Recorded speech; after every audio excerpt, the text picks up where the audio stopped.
નમસ્કાર વિદ્યાર્થી મિત્રો, સારથી સપોર્ટ યુટ્યુબ ચેનલમાં આપ તમામ મિત્રોનું હાર્દિક સ્વાગત છે। તો મિત્રો, ધોરણ 9ની અંદર આજે બનાસકાંઠા શાળા વિકાસ સંકુલની અંદર સંસ્કૃતનું પેપર લેવાયું છે, એનું સંપૂર્ણ સોલ્યુશન આપણે આ વિડીયોની અંદર કરીશું।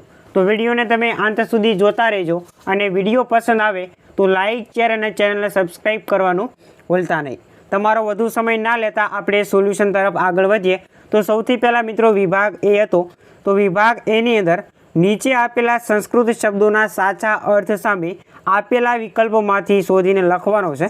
તો કૃતાંત એનો અર્થ થશે યમરાજ, બીજું છે અલકાહા તો એનું વાળ થશે, પછી માતુલ તો એનું મામા થશે અને વાયસહ તો એનો કાગડો થશે। ત્યારબાદ મિત્રો સમાનાર્થી શબ્દો આપણે શોધીને લખવાના છે। નૂતનનું થશે ખલું, એના પછી મિત્રો વિરુદ્ધાર્થી શબ્દ શોધીને લખવાનો છે। સતપુત્ર તો એનું થશે કુપુત્ર।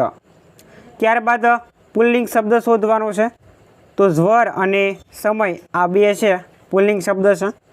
ત્યારબાદ મિત્રો નપુંસકલિંગ શબ્દ શોધવાનો છે, તો ભયમ છે એ નપુંસકલિંગ શબ્દ થશે। ત્યારબાદ મિત્રો સ્ત્રીલિંગ શબ્દ શોધીને લખવાનો છે, તો સંહતિ એ છે સ્ત્રીલિંગ શબ્દ થશે। ત્યારબાદ સંધિ છોડો મમાપી, તો મમ વત્તા અપી આવી રીતે એની સંધિ છોડાશે। ત્યારબાદ ન વત્તા એવમ, તો નૈવમ એની સંધિ જોડો, એની અંદર નૈવમ થશે। ત્યારબાદ મિત્રો વર્તમાન કાળનું ક્રિયારૂપ શોધીને લખો, તો પ્રવિશતિ એ એનું ક્રિયારૂપ થશે।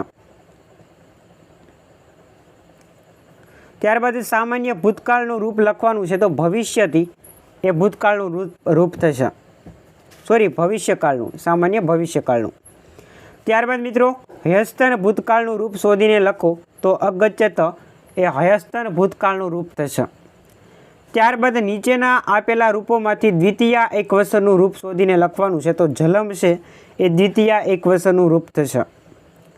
ત્યારબાદ કૃદંત ઓળખાવાનો છે, અહમ જલમ પાતુમ ઈચ્છામી, તો આમાં હેતવત કૃદંત રહેલો છે। એવમ વિચિંત્ય સ માતરમ પ્રત્યાગચ્યતિ, તો આની અંદર મિત્રો સંબંધક ભૂતકૃદંત છે રહેલો છે। ત્યારબાદ રેખાંકિત શબ્દોના સમાસ ઓળખાવો, ચલાછલમ તો એમાં સમાહાર દ્વંદ્વ સમાસ આવશે, અને મરણાસન તો એની અંદર દ્વિતીય તત્પુરુષ આવશે।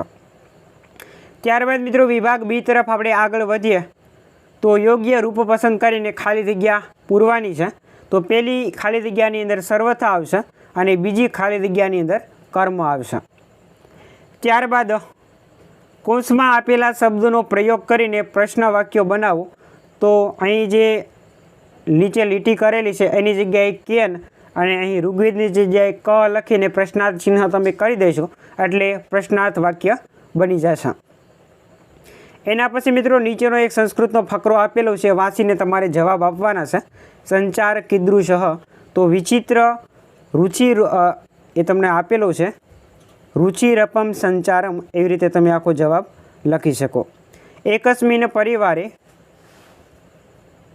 એકસ્મિન પરિવારે જાતાનામ કા ભિન્ના ભવતી, તો ભિન્ના રુચિ ભવતી, આવી રીતે આખો જવાબ આવશે।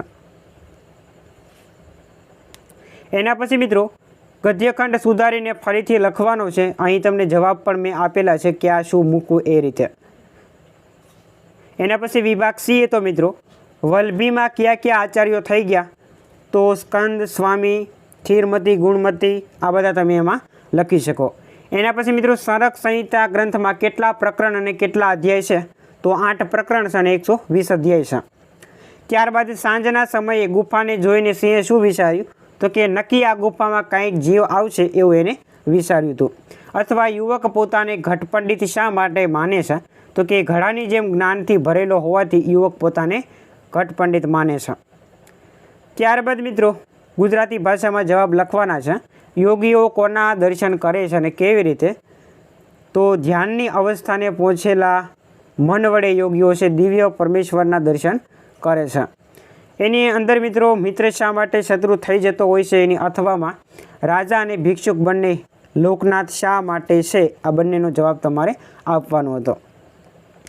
ત્યારબાદ મિત્રો એક સંસ્કૃતનો ફકરો આપ્યો છે, એ વાંચીને તમારે જવાબ લખવાના છે। અહીં પણ મેં જવાબ લખેલા જ છે, લાંબો વિડીયો બની જાય છે એટલે આખું નથી વાંચતો। એના પછી ગુજરાતી ભાષાની અંદર અનુવાદ કરવાનો છે આ ફકરાનું, એ પણ તમે અહીં બાજુમાં જોઈ શકો છો.